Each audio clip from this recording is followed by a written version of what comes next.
Welcome and thank you for joining us today. My name is Mary Price. I'm the Events and Marketing Director at the Shingo Institute at Utah State University.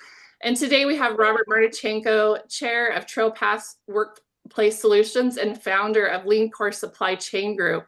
He's also a Shingo Publication Award recipient for his books, People, A Leader's Day-to-Day Guide to Building, Managing, and Sustaining Lean Organizations, and Building a Lean Fulfillment Stream.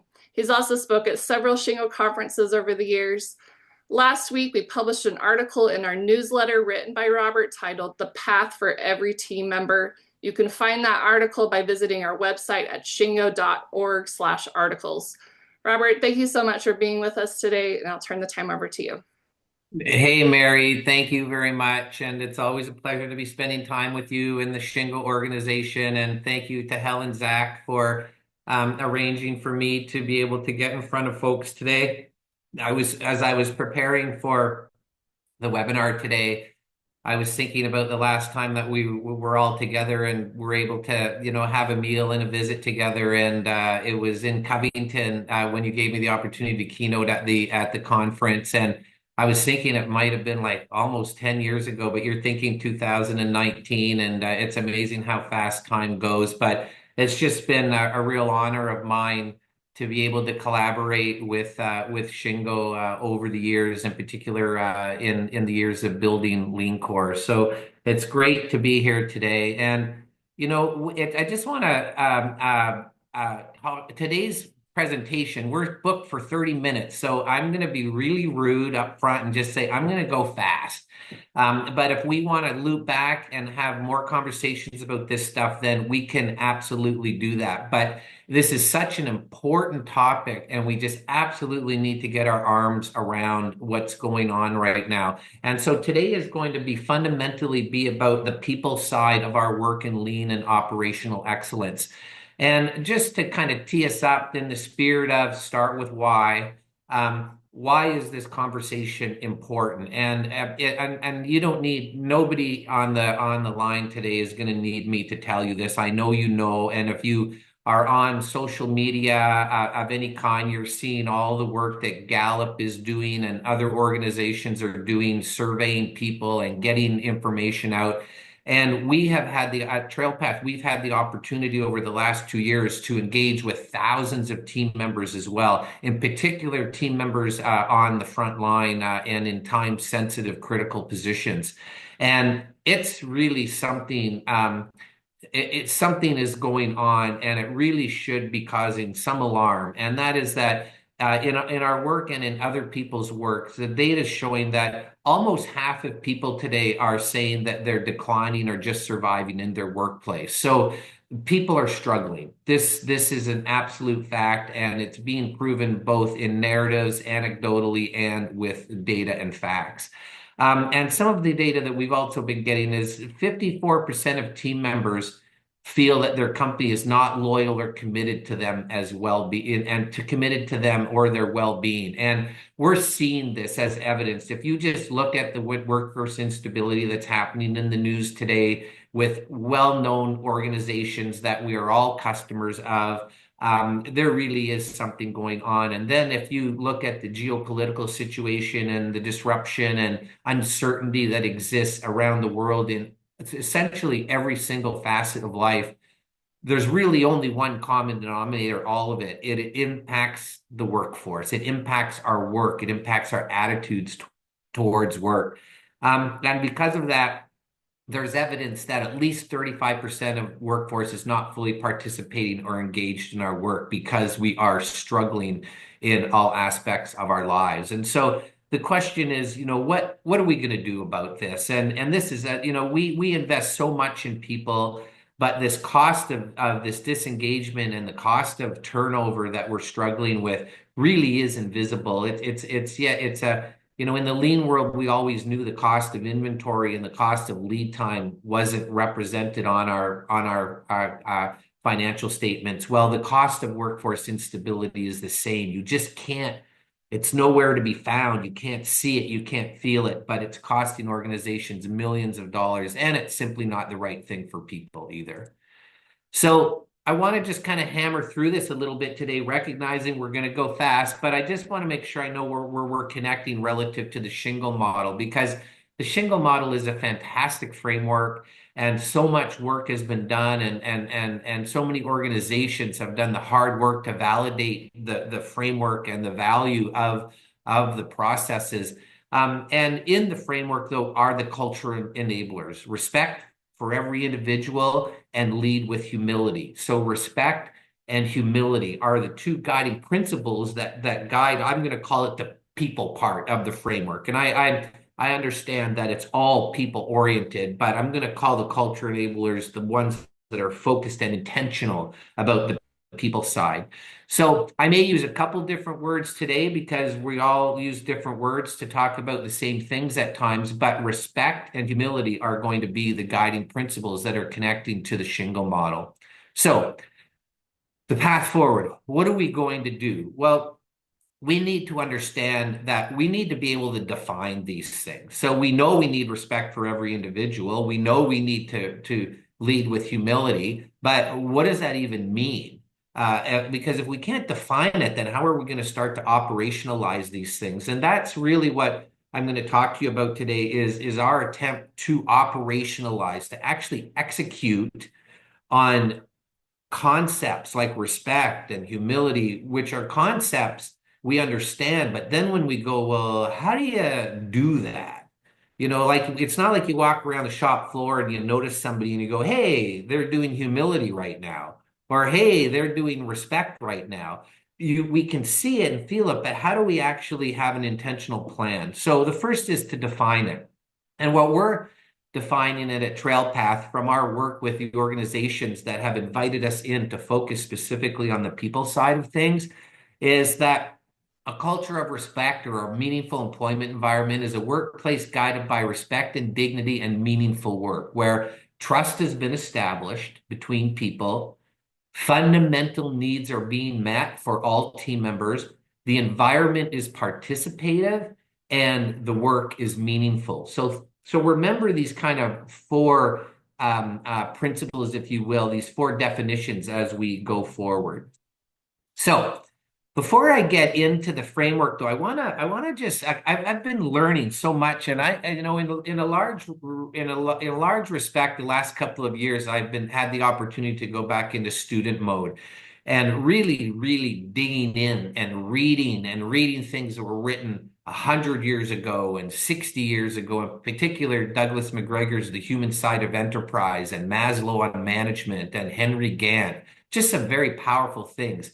And I came across this study that I just, you know, and being a hiker, being a person that likes to get into the mountains, I suspect I gravitated to this, you know, my own biases. But there's this study that's been done by multiple different research groups that did this little research that they took a person and they put a heavy pack on their back. And then they stood them in front of a mountain and they asked them how high the mountain was and how far they believed it would be to hike to the top of the mountain. And they took down this data. And then in these controlled environments, then they did it where the person didn't have a pack on their back. They didn't have weight on their back. And they asked them, how far? How high do you think it is? How far do you think it would be? And then they brought people together. So you were surrounded with other people. And they asked them the same question.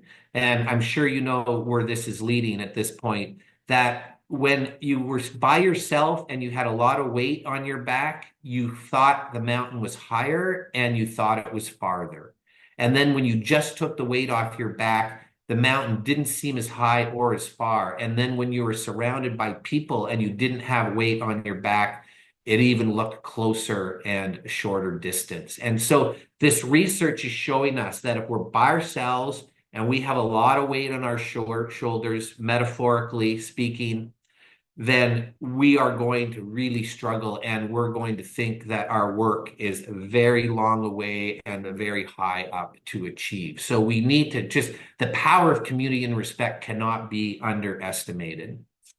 So going back now, let's go back into some execution stuff. So our framework, we're calling it the MEE, the respect framework, the meaningful employment environment for respect and dignity. Again, Let's not get caught up in words. Shingo has two amazing words: respect for the individual and humility, and we can run with that.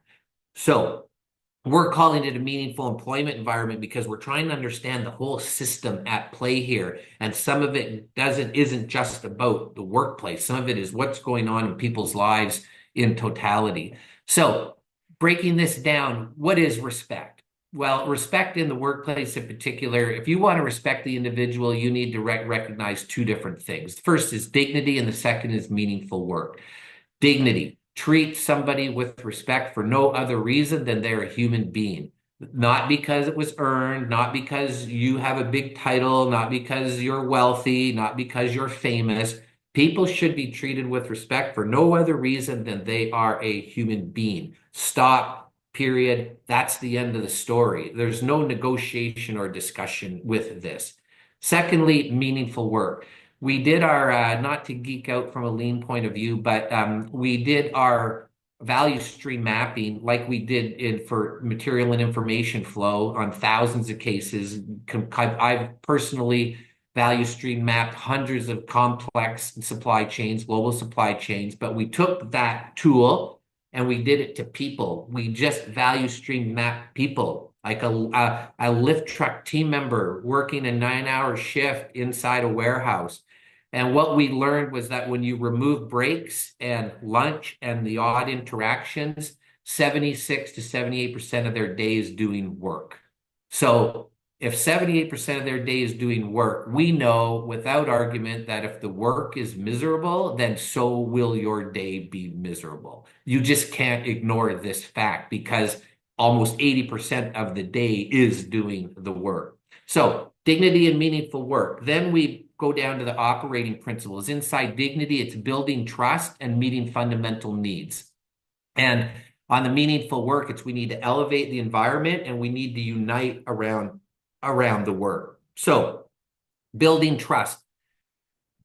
It's not complicated. And I know there's books and books and books on building trust, but really, you want to know how you build trust? Just think of the people that you trust in your life already, family and friends and colleagues. You build trust because you built relationships. That's what it's about. We need to know people's stories. We need to know people's potential. We need to know people's their development path. We need to know people as people, and that's how you build trust. And I don't want to oversimplify it, but it's that simple. The question is, how do you do it? How do you find the time to do it? How do you believe it's important so you'll actually execute it? Then fundamental needs, absence of fear. People need to be able to voice their opinions. They need to be able to make mistakes. People need to know that they're going to have a job tomorrow. There's so much fear and inside the struggling that's happening today. Physical safety has to be evident, and we need to believe that the workplace believes in our physical safety. This is a complicated and complex one. I get it. Financial security. This is a big deal. The middle class is being reduced in North America and the Western world right now, and it's really having an impact. And you're seeing this in the workplace today. And then in meaningful work, autonomy and control. People need to be in control of their lives and the environment, fairness and equity. We are learning that an organization that has what you'll call hourly team member exempt or front line, whatever the name is, we can't even land on a name, which is really disheartening. How we treat hourly employees and how we treat salaried employees, it's unbelievable, the separation of differences. It's like we have two completely different sets of rules and policies, and the people are going, look, how is this even remotely fair or equitable? And then the social community, as I said about my cool little thing about looking at the mountain, we need to be part of the social communities. And then uniting around the work. The work needs to be purposeful. People want to have ownership of the work, and people need to participate in making the work better. Now, for those that maybe we've had a chance to become friends over the time, I'm not sure exactly who's out here today. You know me, nobody believes in lean and OpEx more than me. I've spent my whole career in this world.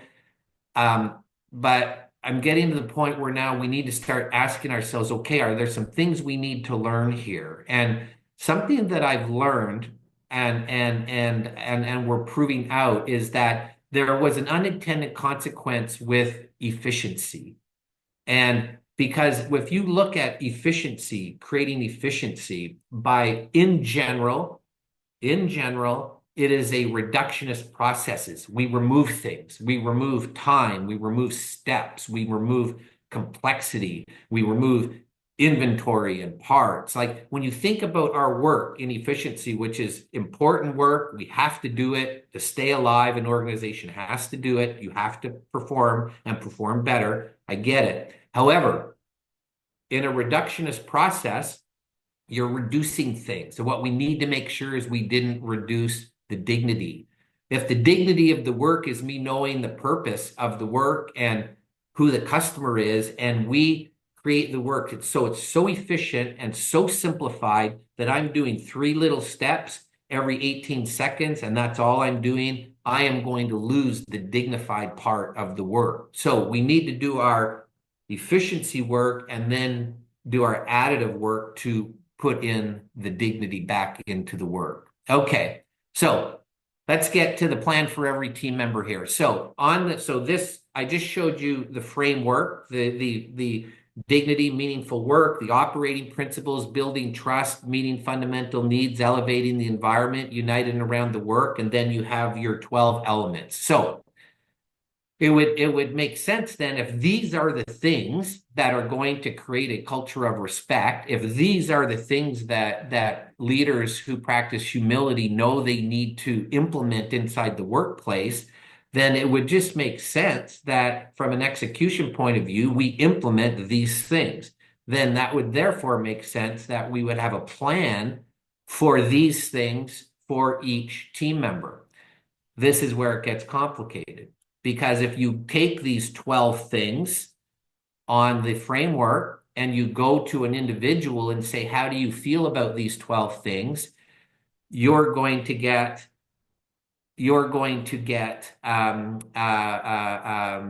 different answers from each individual. One person may say that I just need financial security. That's all another need. Another person may say, I'm okay there. I just don't understand why the attendance policy is so different for me than it is for salaried people. Another person might say, look, I just want the work. I just want these scanners to work because the work is miserable.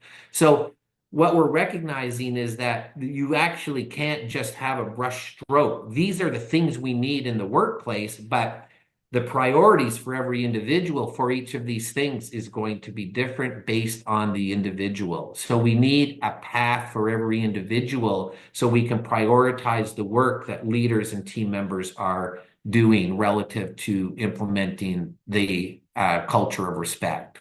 So how are we doing that? So the first thing is that we're saying, okay, well, if people are saying that they're declining or just surviving and growing and thriving in the work or growing and thriving in the workplace, and we want people to be thriving, the first thing is we need to know how people are feeling. And this is not an annual voice of employee review. This is not an annual performance review. We pretty much learned now that any process that has an annual rhythm to it that is connected to people is not only not helpful, it may actually be destructive in nature. It may actually do harm. You cannot check in with people on an annual basis. You have to check in with people on a daily, hour-to-hour basis. And so what we're saying is, well, if we can create cultures where people are trusting, then people are going to tell us how they're feeling. And this is an example of a plan for every team member application where the team member is telling us how they're feeling on a given day, and leaders are seeing it so they can then act. So here's another example of elements of a plan for every team member where we're actually getting to the heart of it. So you can see this particular team member, Paul, and it's a little small. I apologize, just constraints of PowerPoint, but you can just see that the about me, highly value spending time with family in my free time. Additionally, time riding motorcycle with friends. little things like that. Like if you're a leader or a team member with Paul and you know that he's a motorcycle enthusiast, that's helpful. You can do things with that. You can build trust. You can build friendships because you now have things to connect on. We know the work history, how long. We know that Paul used to work in construction. That's helpful. If I know that you had a good or bad experience in a past job, that's helpful for me as a leader. And then you can see that Paul is saying his strengths from his point of view and areas that he wants to grow. And his commitment, easily approachable, open to changes, continuous improvement, and empathy. This is Paul saying, telling you, get to know me. These are the things about me. Get to know me. Let's build trust together. And then areas to grow, communication, patience. So he's saying, look, I know I have some weaknesses, but I'm here and I'm coming here 40, 45 hours a week. Let's do this. And here's some things. And then you can see, and I'm going to show you the work preferences here in a minute, so I won't go to that bottom left. And then you can see up here, we got Paul's goals and dreams and ambitions. Really wants to be a shift manager. Okay, this is good to know. Okay, we can do something with that. We can do something very intentionally with the fact that we know Paul wants to be a shift manager. And he also wants to work on improving a balanced work-life relationship. Okay, that's it, man. We just connected with Paul's home life. We just connected with Paul's community life, and there's things there. It's just it is simply not appropriate to say that people need to leave their life at the door of the workplace. And if you believe that, then that's fine. And I'm not going to try to argue with you. However, it's just simply incorrect. Okay, we get up and we live our lives, and we don't live our personal life and then live our work life. We live our lives. And then you can see in the system here, Paul's saying, these are my active goals. I want to build trust. I need to do the code of conduct training that's inside our organization, and I need the production. I need to get with production lead and participate in the EHS training, in the wellness training, identify tasks of production for production leader that he's not proficient in. You can just see there's a plan now. There's a plan for him to get to his goals. So this is showing more the actual PFETM, the path for every team member. This is Paul's path. He can call it my path. This is his, but he's sharing it with leaders. So that's the power. That's how we scale this. It's one thing to say we need to have respect the individual. It's another thing we say to lead with humility. But how do you scale those things? Right now, those things are largely a function of the personality of the leader. If a leader believes in those things, they will lead like that. If they don't believe in those things, they will not lead like that. It has to be intentional. It has to have scaling. So in this case, Paul has told the leaders that here's my preferences. Overtime, I don't know. I need to talk to you about that. So he hasn't clicked anything there. Job rotation, he wants minimal job rotation. Leader interaction, not sure. Haven't thought about that. So let's talk about that. Career development, I want occasional career development. So checking in to become a shift manager. Learning opportunities frequently. Give me learning opportunities. And then social opportunities, well, I guess if they come up, minimal. He's probably busy. Maybe he's coaching young kids. Who knows? But at least he's saying, look the pizza party's not important to me. So we stop thinking these blanket things are going to do everything for everybody. Let's know what people want, and let's have an individual path for the team members. And then you can see below here, it's now the very specific things that Paul is doing to build trust, to get working inside fundamental needs. So Paul has gone into the framework that I showed you. He's answered some questions about how he feels about things inside trust and fundamental needs and the participative work environment and the work. And his feedback is allowing him to know the things he should be working on inside those particular categories. So we've got a very intentional path for Paul that's being connected to his leaders. So in this case, you can see a team member is saying, whether I'm declining, just surviving, growing, or thriving. And their leader is seeing that. So they're on the right here, the leader is going, oh, no, this isn't good. One of my team members is saying that they're declining or just surviving. So if I only have so many hours in the day to day, I am going to have a priority that I am going to go and talk to that team member because I don't want them to be feeling like they're just surviving. Something's going on. And so how do we the plan and path for every team member is a way to prioritize our leadership activities on a day-to-day, hour-to-hour basis. Because when we come into work, we all know it. Most of the people on the line today are probably in operations. When you get into work today, it's obvious that you could do 50 different things and you only can do 10. So how do you choose which 10 they are? And we have this essence of leader standard work and so forth. Okay, well, how do you decide what's inside your leader standard work?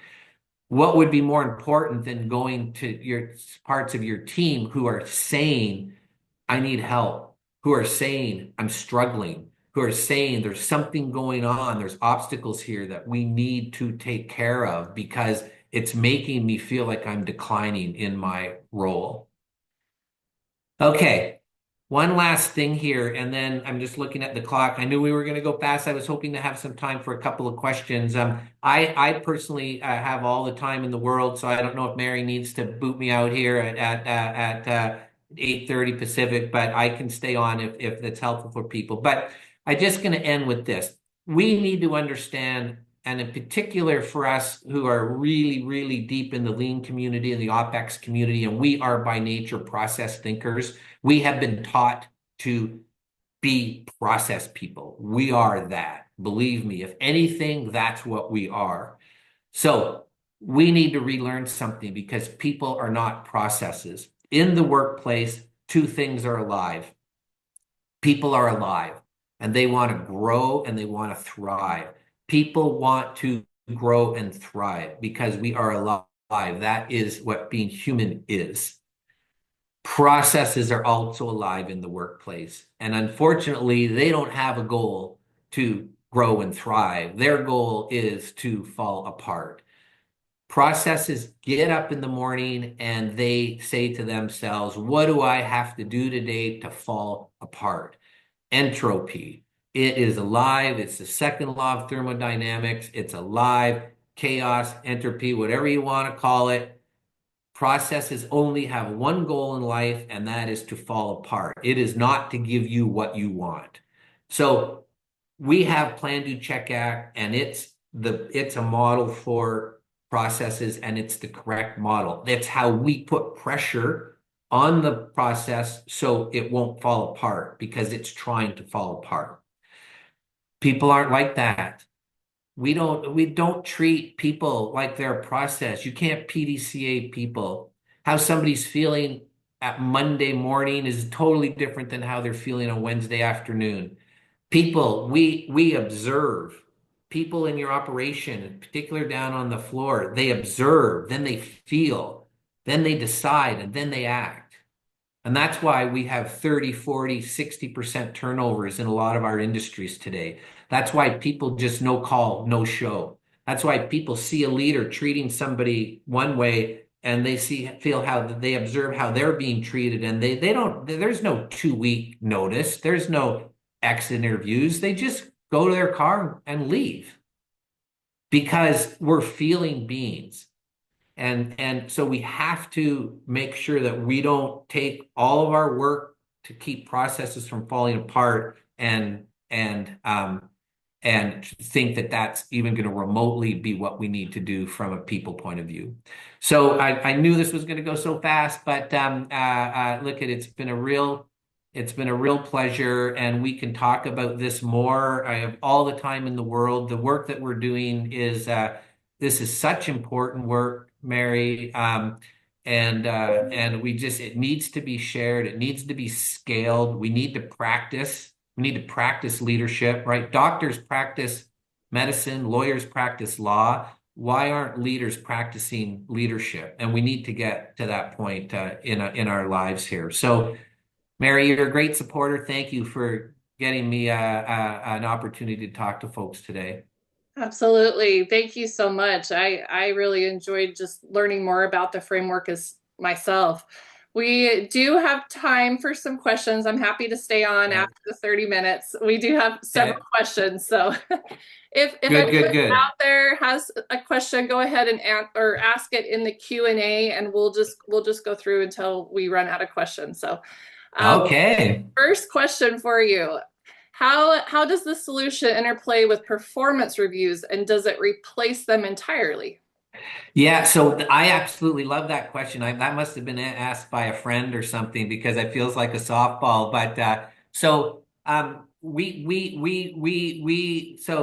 believe, so this actual framework, the PFETM, is up and running in 4 locations right now, 4 different organizations, thousands of team members participating. And this process of getting feedback and interacting in a plan for every team member will take away the need for 2 annual processes. One is your annual voice of engagement process, and the other one is performance reviews because you're doing it every day. You're getting feedback every day. You have a plan for your development. You don't need to sit down and we did a survey and have had a bunch of conversations, and the verdict is clear. Most people, including HR professionals, think that annual performance reviews actually create that. Not only are they not unhelpful, they actually are harmful for a bunch of reasons. Leaders don't want to do them. They fall, generally speaking, at budget times. A lot of leaders have never even been taught how to do them properly. They're uncomfortable. Once a year, we are so hubris that once a year we think all our leaders are trained to be social psychologists. Like this is just it's incorrect. And this process will eliminate the needs for those because you're doing it every day and you're practicing together and you're learning together. Perfect. We have another question, and I'm not exactly sure if you're familiar with this or not. Have you read the book Hearing the Voice of Shingo Principles? I think that's the book by Robert Miller. Are you familiar with that book? I don't know about that one in Yeah, particular. I'm not sure. Jesus, perhaps you could just explain this a little bit better, but he's asking how do you break the fat culture? And I'm not exactly sure what he's referring to be able to even answer that question. But Yeah, if I knew what that's a metaphor for, then we could definitely address it. yeah, yeah. So Jesus, feel free to shoot me an email. I'll forward it on to Robert if and we can answer it offline as well. So sorry, I'm not quite familiar with that to be able to answer it right now. Okay, so the only other question we have is can we get a copy of the slide deck? So if you're okay with that. Yeah, Okay, absolutely. We'll perfect. definitely, yeah. And we're for those of you that are still with us, we're a part of the Shingo community, and Helen, Zach, and Mary have been friends of mine for a long time, and I honor our, talk about respect and humility, our friendships, and so we're here to build a community with this work. This work needs to be done. I'm telling you, and now is the time. There is so much unrest and so many people are struggling that this is the time now to do this work. And Mary, let me end on hopefully this is a burst of motivation. Okay, can I do that? Absolutely. 90 seconds. So I was talking to this plan for every team member with a CEO friend of mine of a large organization, and he said to me, "Oh man, knowing what every single individual wants and needs, and then managing to that," he said, "Robert, that feels lofty." And I said to him, I said, you know what? And we had LeanCor had done work with him for many years on the supply chain side. And LeanCor had developed their plan for every part for their organization. So for his organization, we had developed a PFEP, a plan for every part, that had 112 unique character identifiers for almost 12,000 part numbers that they purchased for their supply chain. So we had 12,000 and 112 unique identifiers, dimensions, parts per container, containers per layer, supplier location, demand, you name it, the PFEP. And so I said to my friend, so you're telling me that we can manage part numbers, things that don't even have a soul, at that level of detail, at that level of rigor, but we can't do this for human beings? And he just smiled and he goes, "Oh my gosh, you're absolutely correct. We got to do this work. We have to do this work." So if I just leave with that, we can do this. This is, yes, maybe it's aspirational, maybe it's inspirational, but it's doable, and this work can be done. Absolutely. I love that. Puts everything into perspective for sure. All right. Well, thank you so much, Robert. I appreciate your time today. And thanks to all of our attendees. I hope you enjoyed it. We will have the recording available later this week. I'll just email that out to everyone. So thank you, and we'll hope to see you again soon. Thanks, everybody.